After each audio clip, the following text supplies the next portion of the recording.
Good morning, good morning, good morning. Welcome back to the morning show with yours truly, Dex the ALGO Capitalist, aka the Vulcan.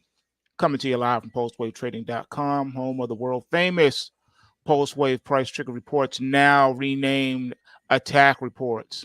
And you can find out more about that by going on our website. And I'm here with my main man, Frank, to help us get things jumping off this morning. If you Yeah, now you missed, got you got to put a Bitcoin in the jar for every time we say pulse wave by accident. I So know, right? I think you're like 3 Bitcoins deep at this point. Yeah, speaking of Bitcoin, you guys, if you missed last night's webinar, you definitely missed out on something Part two. special. We did a deep dive into Bitcoin and what the ramifications and repercussions are, not just in the here and now, but also in the distant future and what that holds. So if you missed it, I don't know what to tell you. Was it recorded? Is Well, it available? I don't Dex, know. Dex, I got a surprise for you, man. It's right What's there that? on the screen. So this is exciting. Learn to trade part two. And here I'll blow it up. I'm standing up. I got to sit at the desk. Here we go. Right here. This was last night. I got to say it was one of my favorite webinars of all time. Um, People kept showing up without any. We didn't request anything. A guy named ZZ Top showed up at the beginning and decided to like confess all his sins about calls he didn't listen to you on that killed. So and then people got in the mood to talk about how great you were. So I was really happy. I think that's pretty cool. And we had a great show, but it really was a great webinar. It's about an hour long. At the end, you did a detailed order using interactive brokers, and I think you also did Thinkorswim to show something really cool, which is how you trade Bitcoin using cash on brokerages, hmm which is the way that's your favorite way. So that's awesome. And it was a great webinar. And then today we're doing part three, and this is the crypto exchange. Using spot or whatever to trade crypto on something like Mexi or KuCoin. So we're going to talk about that today at 11:30. So you could watch both of those. I'll also put up part one. I realized I didn't really set up a feed yet, so I'm just going to have them all on one page until I set up that feed. That's my business. But the point is, you guys can watch. I always tell people stupid stuff they don't need to know. You guys can watch not only the replay of yesterday, and pretty soon, like within minutes, I'll put up the replay of part one. But part three starting today, we're going to do it at 11:30. So you guys, including us, we're all fresh and ready to go. And then, just a programming update. Of course, we'll be back tonight with tonight's bullpen because that's what we do here. My man, the guy right there, created a community to resource, support, and mentor traders. And so these attack reports, that stands for Algo Trigger Trend Alert Catcher. And that's exactly what it does. It catches alerts in the market before they happen and helps you get set up. This Bitcoin trade is something Dex was talking about hitting 70K. I want to say weeks ago, but it's probably a couple months ago. And longer than that. You saw it forming, but recently you've been saying, hey, this is what's going to happen. And it happened. And that's the power of the Traders Attack system and our daily updated Traders Attack reports. And of course, every night on that bullpen and every morning right now, we have a live session, not just the public news segment, but the private segment where Dex takes questions, goes over charts, does all kind of stuff, morning and evening, whatever you need. So register for that webinar at 11:30 or watch the replay of the first two that we did. They're really been going great and we've been having a good time, and they happen right after this. We just sort of flowed into it in the other one, but today we're doing special segment part three at 11:30. All right, I'm gonna be quiet the rest of the time, so have fun, Dex. Where have we heard that before? I don't How know. dare you? I am offended, sir. I All right, have fun, everybody. appreciate that update, my man. Everybody have fun. All right, so like he just finished saying, you definitely don't want to miss out on these opportunities. We do have a lot of fun with these webinars. A lot of work behind the scenes goes into creating these webinars, things that you guys don't see. So we do this for you. Why? Because we care. All right, so let's go right into what's going on in these overnight markets. As you know, this is what we do. We take a look at how the markets are moving and what happened in the overnight market, as well as what you can expect for the trading day. All right. So first and foremost, you can take here the US dollar index, the one that I told you not to count out. Is now up to 18 pips at 104.01. That's right. It got back above the 104 handle. And as a result, of course, the other pairs are getting smashed. The euro's down 18 pips at 108.36. Pound sterling's down 32 pips at 126.50. And the Aussie's down 48 pips. It's dropped below the 65 handle. It's at 64.98. And the main story, Bitcoin futures up 3,405 points, trading at 61,025 as this market is racing toward the all-time highs. And just like I've been warning you, I don't think you're going to see any kind of significant pullback or correction until it hits 70K. Next up is the Ethereum futures up $81 at $3,379, briefly topping out above $3,400. That's right, you hit 3,410 in the overnight market. Oil is also catching a bid this morning up 58 cents, trading at $79.44 a barrel. You got nat gas down in actually up a nickel, trading at $1.86. Gold futures down $2 an ounce, trading at $2,042.10 per ounce, still stuck in that very tight trading range I told you about. Silver futures right now down 12 cents, trading at $22.63 an ounce, also in a very tight trading range. Copper right now down about a penny, trading at $3.83. Dow futures down 178 points this morning at 38,838. The S&P 500 futures down 15 and a quarter points at 50.75 and a quarter. E-mini NASDAQ 100 futures down 105 and a half points at 17,914 and three quarters. Russell down 9.6 points at 20.50.60. We have soybeans right now down 3 cents, trading at $11.38 a bushel. Corn up 2 cents, trading at $4.25 a bushel. And wheat down a whopping 6 cents, trading at $5.77 per bushel. Let's jump into our news. We have the engine driving stocks up might be about to stall.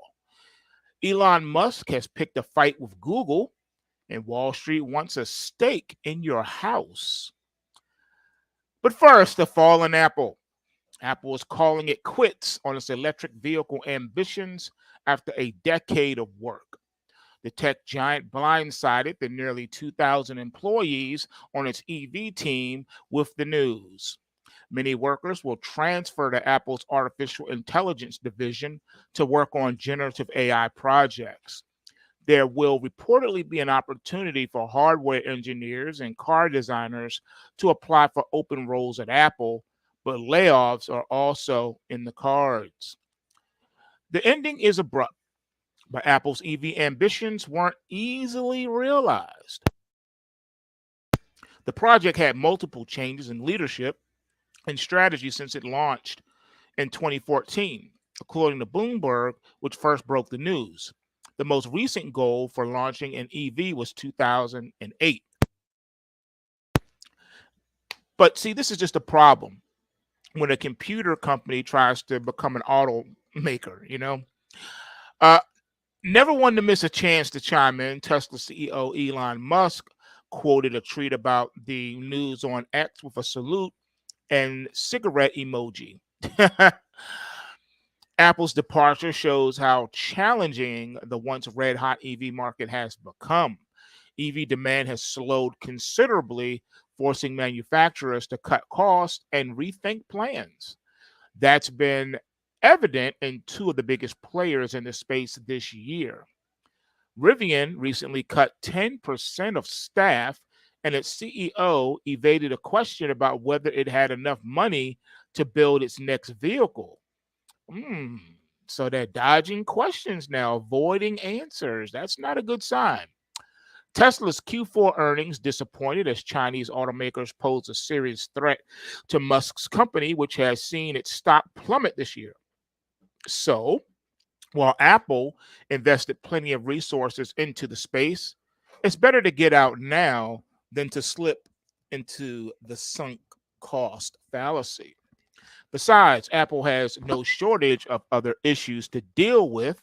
Tensions are sky high between its two biggest markets, US and China, and it's less than a month removed from its biggest product launch in 8 years, the Vision Pro. And then there's the whole AI race. Investors seem to agree with the move, at least initially, as Apple stock surged as much as 2% in the immediate aftermath of the news. In the long run, Apple's exit could even be spun as a win for the EV market. You don't say. Less competition is rarely good, but some of Apple's employees could land at rival EV makers, providing a much needed boost. For others, a departure from Apple might be a launching pad for their endeavors in the space. What's driving stocks higher might be slowing down. And no, it's not AI. Corporate profit margins might have peaked. And that's bad news for stocks, according to JP Morgan equity strategists. Interest rates are inflation are starting to catch up with these companies. The economy needs to brace for impact, according to Morgan Stanley's top U.S. economists. They said that a hard landing is guaranteed as high rates and geopolitical risks remain prevalent. We are in the camp that we haven't seen all of the tightening impact of monetary policy. Jamie Dimon shares his perspective. The JP Morgan CEO pegged the chances of a soft landing at half of the 70% to 80% odds many market commentators predict. But he's not worried about commercial real estate becoming a crisis unless the economy falls into a recession. But see, that's kind of misleading because the commercial real estate sector is already in crisis and has been in an ongoing crisis since the 2008 financial crisis. So that was a little bit misleading there. He's not really telling you the whole story. All right. Just do a search on YouTube for ghost malls or dead malls in the US, and you will see a plethora of dead malls, empty malls, abandoned malls. What are shopping malls? Let me guess. Commercial real estate. Elon Musk is at odds with Google since the launch of Google's Gemini image generator. He shared and replied to more than 100 posts about the company, many of which were critical. The tech billionaire also had issues with his new PC laptop and took the matter straight to the top, Microsoft CEO Satya Nadella. Why is Reddit losing so much money? One big answer, it's been hiring a lot of engineers. Last year, Reddit spent 55% of its revenue on research and development. OpenAI fires back at the New York Times in response to the Times' lawsuit against the artificial intelligence company. OpenAI's lawyers allege the Times hired someone to hack its platforms. They also wrote that the Times gamed the system to produce misleading evidence for the case. Well, let's just examine that for a moment, shall we? The situation is this. We know that many moons ago, the Supreme Court actually ruled that the mainstream news media could actually make up news and that it wasn't illegal or unconstitutional for them to do so. That opened the door even wider for government agencies to create and write scripts for the mainstream media to parrot. How many videos have you seen, compilation videos of multiple television channels and stations all reading from the same script, word for word? That's called propaganda. And America has mastered that over the past several decades. So when you watch the mainstream news, you are being propagandized. All right. At least 90% of what they say out of their mouth is pre written scripts, and it's not real news, it's fake news. Why do you think there is a department for crisis actors.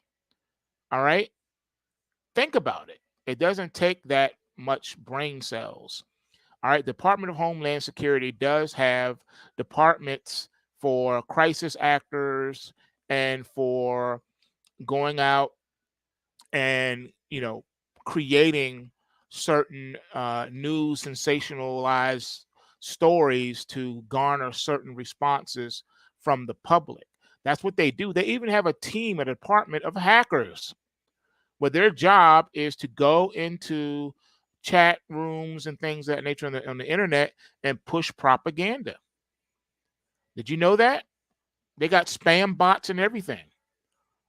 They got the internet on lock, and it's been that way for a long time.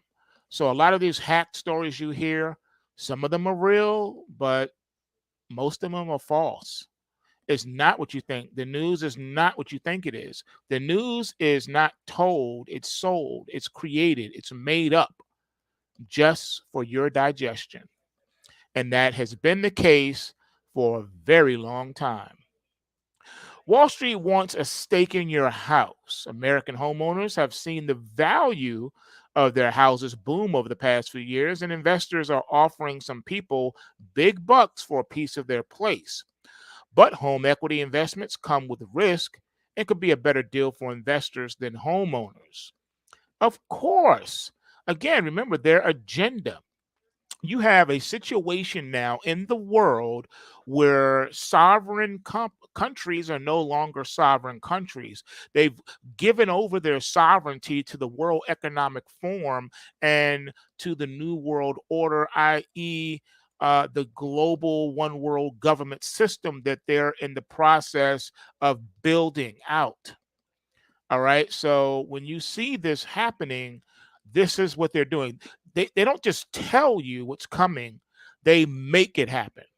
When they say you're going to own nothing and you're going to be happy, they are in the process of making that happen. All the layoffs is just the first level of it. Because when a person's laid off, that means their income stream has ceased until they find another job. And then you have unemployment, which is supposed to be like a bridge loan until you find another job. But the truth of the matter is, those higher ups, people who make this have the six-figure jobs, there are less six-figure jobs to go around than there were even 10 years ago. So when those people lose those positions, those six-figure salaries, when they disappear, these people have to now enter the gig economy and work 2 and 3 and 4 gig type jobs and only make maybe a quarter of the amount of money they made with their six-figure job. 2, 3, and 4 gig jobs do not equal one six-figure job. All right, because these are minimum wage, dead end type jobs with no benefits. So if you're driving for Uber and you're doing DoorDash and you're working at McDonald's and then you also work at Dunkin' Donuts, you add all four of those paychecks up and it still doesn't even equal a quarter of the amount of money you made with your six-figure job. And that's what's happening. So then you're going to now you have this glut of unemployed people that that are clamoring for whatever remaining six-figure jobs are available, and that's going to take like 95% of those people that have been laid off from the six-figure space into the gig economy space, and there are not even that many of those jobs available. So they go over there, they rush to go there, and then that leaves you a big glut of unemployed people who can't find work. And so when they can't find work, or the work they find is only giving them a quarter of the amount of money they made at their six-figure job, there goes the house. There goes the Mercedes or the Tesla. Okay. That's gone now. They have to sell that or the bank comes and take it. So now that's also having a impact on the economy, because our economy in the US is built and designed around spending and consumption. People can't consume if they don't have any money. They can't go beyond the staples. Food and energy are staples, and there's no way around that. You have to spend for that. You're going to spend for energy and you're going to spend for food because you have to eat and you need energy in order to operate in the society at any capacity. So that's where the money's going, food and energy. But guess what? Food and energy is not factored in to the government data.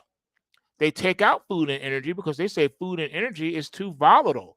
So when they're doing their GDP numbers and their CPI numbers and PPI numbers and all this other stuff, they are not factoring in food and energy. But that's where the majority of the money is flowing within the economy. All right, it's the consumer staples. Now, consumer discretionary is getting nothing. That's why they're saying, "Ooh, has the stock market topped? Do we have are we putting in a short-term top?" Right? And the answer is yes. And the reason is because all of the major CEOs, what have they done? They've cashed in their stocks, they've cashed in their shares because they saw this coming. They got out in December. All right. Now the rest of the stragglers are already out now. They're getting out now, but most of them got out in December. So this is what it is, folks. This is what you are seeing.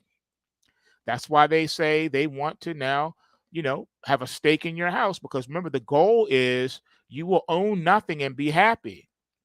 All right. The United States government is no longer really a government.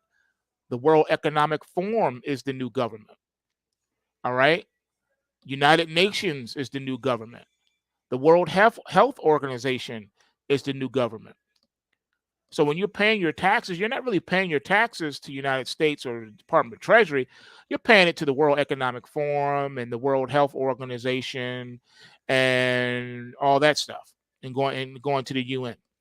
That's where your money's going, and it's being sent overseas. At the end of the day, your money's being sent overseas. So while AI is fueling a culture clash inside of hedge funds, like the rest of the world, hedge funds are eager to join the generative AI bandwagon, but AI leaders are used to a level of collaborating among peers that isn't welcome in the cutthroat world of finance. So again, now you have all these people clamoring for a piece of this AI religion because it's basically become a religion at this point. Think about it. There are tenets to this whole AI thing where they are going in blind headfirst, like AI is some sort of god that they're building. And they forget that AI is nothing but computer code that is created by people. And it has biases built into it. And it also has manipulation built into it so that it has limitations. Not limited in the sense of it being able to grow and develop and do the things they wanted to do, but limitations so that it cannot do what you may want it to do. They're only going to allow AI to do what they want it to do, not what you want it to do. What about Wendy's? The fast food chain announced it would start surge pricing its menu items, causing instant frustration across the internet. Even though Wendy's botched the announcement, variable pricing is the norm across industries.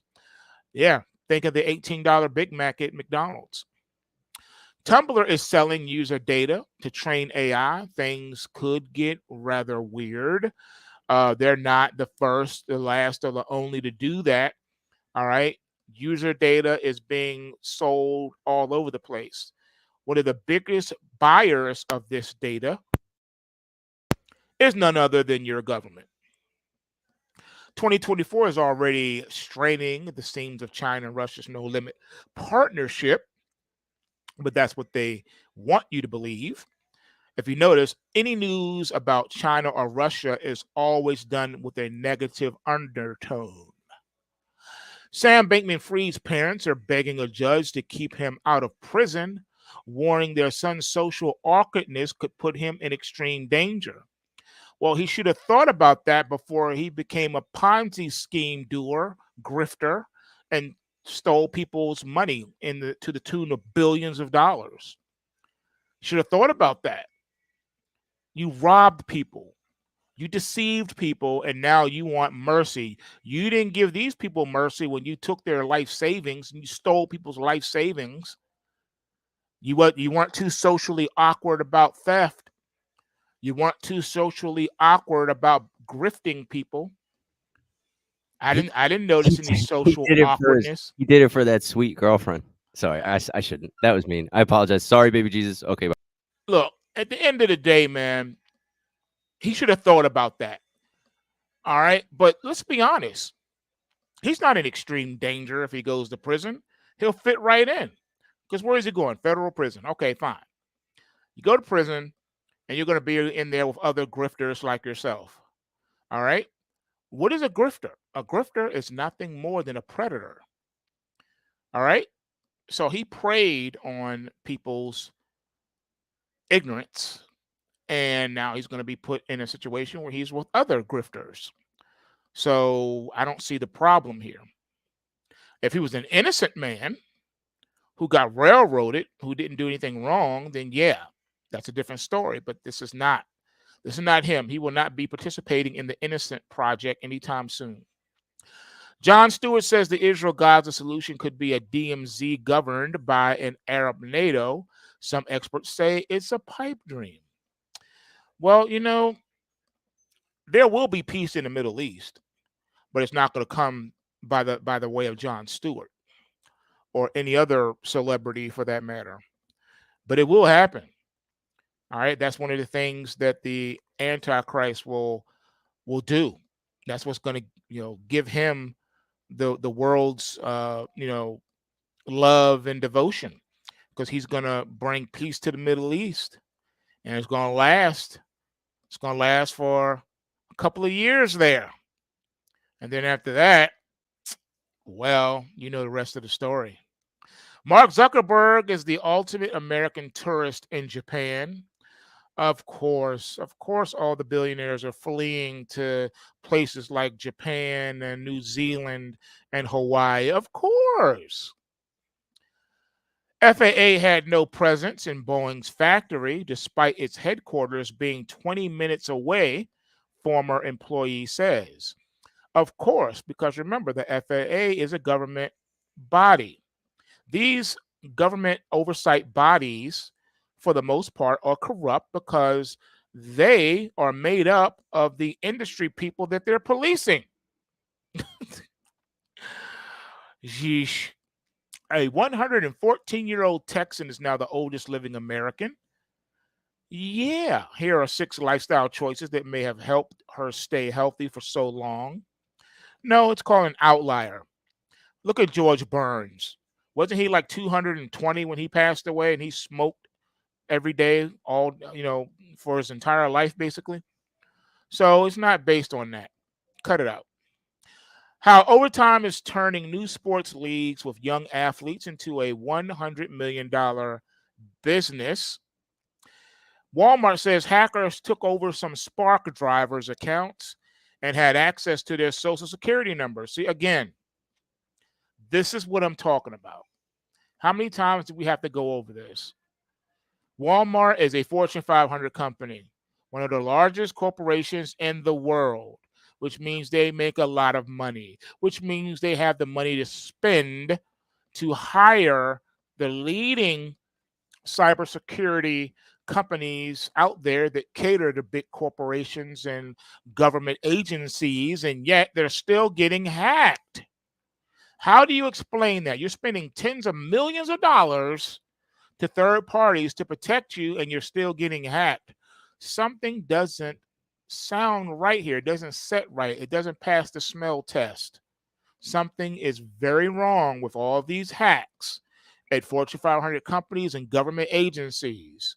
Whoever is getting these government contracts for cybersecurity, they need to find another one.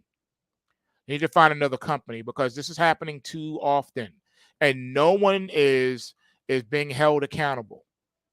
No one's going to jail. No one's been arrested. There's nothing. They just say, oh, China did it. Oh, Russia did it. And that's it. We're supposed to accept that with no proof, no evidence, no nothing. No transparency whatsoever. They think just by mentioning it as a news story That in and of itself is transparency. No, it's not. That's not transparency. No. Transparency is when a person calls the police and say someone's breaking into my house. Then the police arrive. Most of the time when they arrive, the burglar is long gone. So what's the next thing they do? They say, "Can you come downtown to the station and give a report? Let's file a report, and we need to ask you some questions." They're gonna give you a light interrogation so they can get all the facts. Do you ever see these companies really getting interrogated? No. You see a dog and pony show when they have to go and testify before the House Finance Committee and whatever. But that's not real. It's not real. It's just bread and circus for your benefit, so you can think that um, that your government cares about you and that they're being transparent when nothing could be further from the truth. Wake up, people. Today's earnings is Paramount and Hewlett Packard, among other companies. And there you go. That's it, folks. That is our morning show for today. Thank you for tuning in. We appreciate all the love and support. Remember, the system works if you work the system. Bulls make money, bears make money, and pigs get slaughtered. So remember to take what you can and give not them back. Smash that like button and subscribe and share, because you never know who this may encourage or help or enlighten. And on that note, I'll see you guys back here later on for our webinar. I'm out. Peace.